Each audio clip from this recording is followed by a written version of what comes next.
awood intee leeg ayaa u baahan tahay in aad saaxiibada oo kugu marti qaaday shaah iyo sheeko aad dhahayd maya raalli ahaada taa bedelkeeda aad akhrisato buug meel dhex ku marayay ama aad qabato waajib ku yaalay ama aad diyaariso imtixaan ku sugayay waa in salaam akhaas sharafta leh soonqaad wanaagsan ramadaan kariim isu soo noqod wanaagsan waxaan rabaa maanta inaan idinla wadaago mowduuc ku saabsan sida qofku uu u horumari karo awoodiisa doonista waa maxay awoodda doonista inta inaan u gelin qeexitaanka awoodda doonista waxaan rabaa inaan ku weydiiyo dhowr su-aalood haddii aan ku dhaho waxaan ku siinayaa $300 saacadda hadda la joogo amaba waxaan ku siinayaa $500 toddobaad kadib tee qaadan lahayd 300 oo aan hadda ku siinayo miyaa qaadan lahayd mise 7 maalinaad sugi lahayd awood intee leeg u baahan tahay inaad xilli hore hurdada ka toosto amaba awood intee leeg ayaa u baahan tahay inaadan dhafirin oo aad hore u seexato awood intee leeg ayaa u baahan tahay in aad saaxiibada oo kugu marti qaaday shaah iyo sheeko aad dhahayd maya raalli ahaada taa bedelkeeda aad akhrisato buug meel dhex ku marayay ama aad qabato waajib ku yaalay ama aad diyaariso imtixaan ku sugayay awood intee leeg u baahan tahay inaad muddo kooban joojisid adeegsiga internetka amaba baraha bulshada si aad u qabato shaqo waajib ah oo ku sugaysa haddaba awoodda aad ku sameynaysid wax naftaadu aysan rabin ayaa waxaa loo yaqaanaa awoodda doonista siyaalaha kale oo loo qeexo awoodda doonista waa awoodda doonistu in ay tahay awoodda aad ku xakameynayso rabitaanadaada dadka cilmi nafsiga bartay waxay aaminsan yihiin in awoodda doonista la kobcin karo ama la weyneyn karo ama la horumari karo waxay u ekeysiyaan inay la mid tahay murqaha jirka bini'aadanka waxaan ognahay qofka haddii si joogto ah uu jimicsi u sameeyo in murqihiisu ay weynaanayaan oo ay xoog yeelanayaan ama ay dhismayaan saas oo kale waxay leeyihiin awoodda doonista oo ah awoodda aad ku xakameyn lahayd naftaada iyo fikirkaaga oo wax aad rabto ku xaqiijin lahayd waa la kobci karaa amaba waa la horumari karaa waxaan rabaa inaan kula wadaago ilaa 6 qodob si kooban oo degdeg ah oo kaa saacidi karta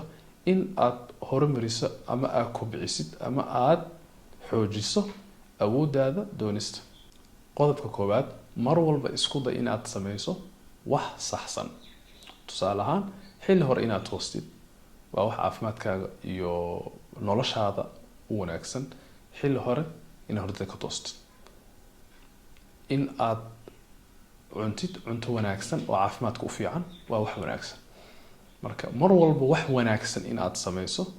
naftaada ay waxay ku tababaraysaa inaad maskaxdaada u adeegsatid xaqiijinta hadafkaaga qodobka labaad ka fogow cunista cuntooyinka aan caafimaadkaada u wanaagsanaynin waxaa la aaminsan yahay cuntooyinka aan caafimaadka u wanaagsanaynin naftu inay aada iyo aada u jeceshahay saa daraadeed ku tababar mar walba naftaada inaad xakamaysid oo aad ka celisid cuntooyinkaasi taasi waxay ku bari doontaa in awooddaada doonista aad isticmaashid oo aad horumarisid oo aad xoojiso qodobka saddexaad waa jimicsi inaad sameyso jimicsigu qofku wuxuu baraa discipline oo ah qofka inuu naftiisa xakameeyo waqti gaar ah oo toddobaadka ka mid ah in si joogto ah jimicsi u sameysid naftaada ayay waxay u tahay tababar qodobka afraad oo kaa saacidi kara amaba kugu caawin kara inaad awooddaada doonista aad xoojiso waa in naftaada aad abaal mariso mar walba oo aad wax wanaagsan sameyso ama mar walba oo aad hadaf xaqiijiso ama mar walba oo shaqo kugu taalay aad qabato tusaale ahaan imtixaan aad kasoo baxdo oo aad muddo diyaarinaysay naftaada abaal mari saaxiibada la shaah banaanka u bax kaligaa waqti qaado buugaa jeceshaha akhri filnaa jeceshaha daawo qodobka shanaad mar walba ka fikir natiijada taban ama natiijada togan ee ka dhalan karta ficilkaaga ama ficiladaada taasi waxay kaa saacidaysaa in naftaada aad kusii tababartid in awooddaada doonista aad xoojiso natiijada taban waxaan ka wadnaa natiijada aan wanaagsanaynin oo negative-ka ah natiijada toganna waxaan ula jeednaa natiijada positive-ka ee wanaagsan ee ficiladaada ka dhalan karta sababtoo ah wax walba aan sameyn waxay leeyihiin natiijo marka intaadan sameynan ka hor waxaa ka fikirtaa natiijada ka fikir. taas waxay kaa saacidaysaa inaad maskaxdaada bartid mar walba waxa soo socdo ee naftaada u wanaagsan. tusaale ahaan waxaa ka fikirtaa haddii aad cunto wanaagsan oo caafimaadka u fiican aad cunto, in natiijada ka dhalan karto ee wanaagsan ay tahay in jirkaaga uu caafimaad fiican helo. taa beddelkeeda cunto xun haddii aad cuntid ama intaad cunin ka hor aad ka fikirta natiijada ka dhalan karta, waa in dhibaato caafimaad ay kusoo wajahdo. haddii hurdada aad waqti hore ka toosto, natiijada ka dhalan karta waa in maalintaas wax weyn aad qabsato,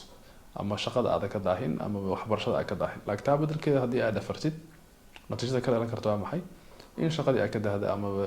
iskuulkii aad ka daahdo, amaba balan aan lahayd aad ka daahdo. qodobka ugu dambeeya oo kaa saacidi kara in awoodda doonista aad kubciso waa in shaqo walba oo aad qabanaysa aad u samaysid deadline, waqti kama dambays ah. waxaa jirta oraah reer galbeed oo dhahaysa thank God for deadlines, without them nothing will happen. ilaaha ku mahadsan macnaha inuu sameeyey waqti kama dambays ah, maxaa yeele haddii aysan jiri lahaynin wax la qaban lahaa ma jirto. intaas ayaan kusoo koobayaa qodobada kaa saacidi kara in awooddaada doonista, awoodda aad ku xakameynaysa naftaada iyo fikirkaagaba aad kubciso. haddii aad u baahan tahay faahfaahin dheeraada, internetka ayaad ka raadin kartaa. ogaantayda mawduucan isagoo faahfaahsan af Soomaali kuma qorna, laakiin waxaad ku raadin kartaa haddii aad English ku akhrisid willpower inaad qortid, haddii aad Carabi aad ku akhrisid inaad qortid iraada ama taqwiyatul iraada. waxaan rajeynayaa inaad videoga ka heshay. fadlan saaxiibada la sii wadaag, kanaalka xukumo. aad iyo aad u mahadsantihiin. nabada iyo Ramadaan Kariim.